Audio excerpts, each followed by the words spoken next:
Bonjour et bienvenue dans cette vidéo 2 du chapitre sur le logarithme népérien. Alors, grand 2, les propriétés algébriques du logarithme népérien. Tout d'abord, la relation fonctionnelle. Donc cette propriété, pour tout nombre réel x et y strictement positif, je vous rappelle que ln n'est défini que pour les nombres strictement positifs, ln de x fois y est égal à ln de x plus ln de y. Alors vous voyez, cette relation fonctionnelle, elle transforme une multiplication en une addition. C'est tout à fait équivalent à ce qu'on avait vu avec l'exponentielle, où on a la relation fonctionnelle qui transforme une addition en multiplication.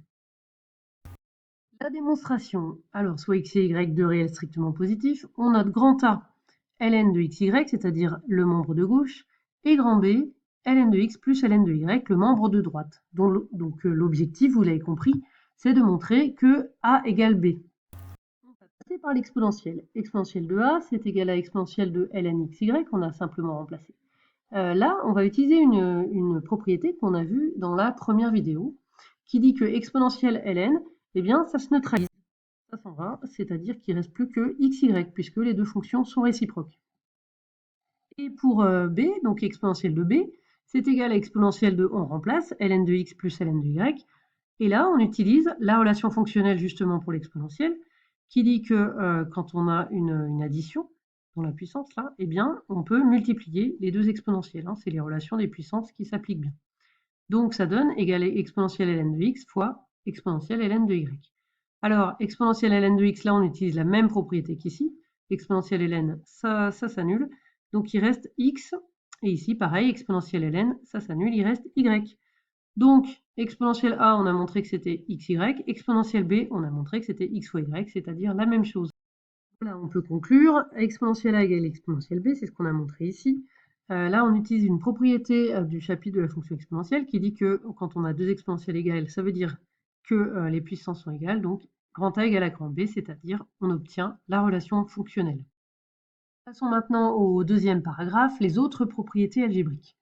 Donc, pour tout nombre réel x et y strictement positif, et pour tout entier relatif n, ça ce sera pour la propriété 3, on a ln de 1 sur x est égal à moins ln de x. Ln de x divisé par y est égal à ln de x moins ln de y. Ln de x puissance n est égal à n ln de x. Et ln de racine carrée de x est égal à 1 demi de ln de x. C'est parti pour les démonstrations. Alors la première, ln de 1 sur x est égal à moins ln de x. On va utiliser la relation fonctionnelle qu'on a vue juste avant, que j'ai réécrite ici. Ln de xy est égal à ln de x plus ln de y, avec y qui vaut 1 sur x. Puisque c'est vrai pour tout y, on peut prendre par exemple y égale 1 sur x. J'ai donc écrit la relation fonctionnelle avec y qui vaut 1 sur x. Donc ln de x fois 1 sur x est égal à ln de x plus ln de 1 sur x. Par ailleurs, x fois 1 sur x, eh bien, ça se simplifie, ça fait 1. Donc c'est ce que j'ai écrit ici. Donc ln de x fois 1 sur x, c'est égal à ln de 1, puisque ceci ça vaut 1. Et ln de 1, c'est 0. Donc on a 0 qui est égal à ln de x plus ln de 1 sur x. Il ne reste plus qu'à passer le ln de x de l'autre côté du signe égal, on obtient bien la propriété voulue. Voilà, en passant de l'autre côté, on obtient ln de 1 sur x est égal à moins ln de x. Deuxième propriété, ln de x sur y est égal à ln de x moins ln de y. Alors la démonstration est en deux étapes. Tout d'abord, on écrit que x sur y c'est égal à x fois 1 sur y. Là, on utilise la relation fonctionnelle qui dit que ln pour un produit, ça donne une somme. Donc ici, on obtient ln de x plus ln de 1 sur y. Ça, c'est la relation fonctionnelle qui nous permet de passer d'ici à là. Et puis, pour terminer, eh bien, on va utiliser la propriété 1 qu'on vient de démontrer. Le ln de l'inverse, c'est moins ln du nombre. Donc, on obtient finalement ln de x moins ln de y. La troisième propriété, ln de x puissance n est égal à n ln de x. Alors ça, bien sûr, on va le faire avec une démonstration par récurrence. Si vous avez fait bien attention, dans la propriété, on a mis n entier relatif.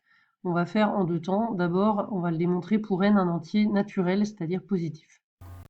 Allons-y avec l'initialisation. Ln de x puissance 0, c'est égal à ln de 1, puisque x puissance 0 vaut 1. ln de 1 c'est 0. Par ailleurs, 0 fois ln de x c'est 0, donc la propriété est vraie au rang 0. Maintenant, l'hérédité. Alors on suppose qu'il existe un entier naturel k, tel que la propriété est vérifiée au rang k, c'est-à-dire ln de x puissance k est égal à k fois ln de x. On regarde ce que ça donne au rang k plus 1. ln de x puissance k plus 1, x puissance k plus 1, on peut écrire que c'est x puissance k fois x puissance 1, c'est-à-dire x puissance k fois x. Et ici, on va utiliser la relation fonctionnelle avec x puissance k et x. La relation fonctionnelle nous donne donc que le ln du produit, c'est égal à ln de x puissance k plus ln de x.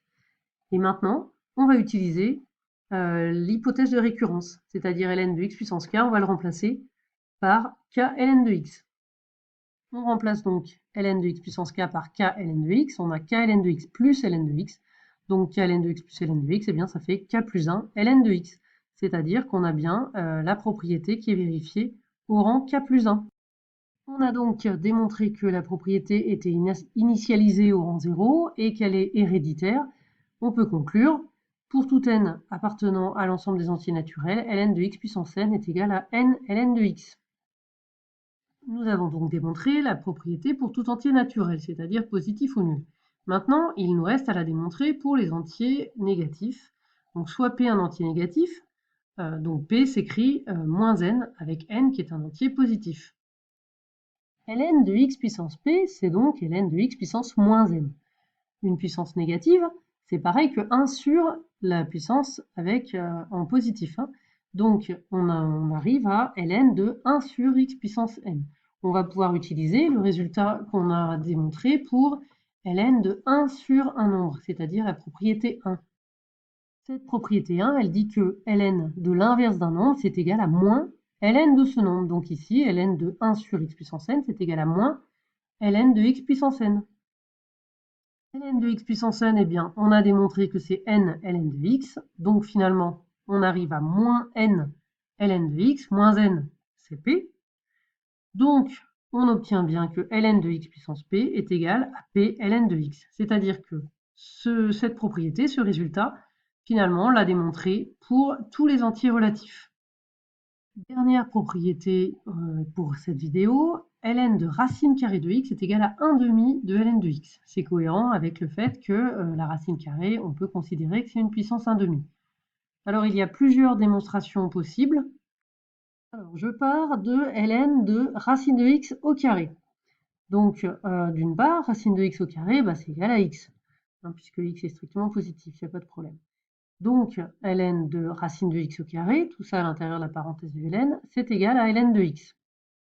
Et puis, d'autre part, si je regarde la propriété 3, donc ln de quelque chose au carré, c'est égal à 2 fois ln de ce nombre, puisque la propriété 3 avec le cas particulier n égale 2, ça nous donne bien ceci, la puissance, on peut la descendre devant. Donc on a exprimé ln de racine de x au carré de deux façons. D'une part, sous forme de ln de x, et d'autre part, sous forme de 2 ln de racine de x. Mais au départ, c'était la même expression. Donc, ces deux expressions sont égales. 2 ln de racine de x est égal à ln de x. Maintenant, vous voyez, pour arriver au résultat, il suffit de passer le 2 de l'autre côté, c'est-à-dire de diviser par 2. Donc voilà, on en déduit ln de racine de x est égal à 1/2 de ln de x, puisque tout simplement on a divisé par 2 en le passant de l'autre côté.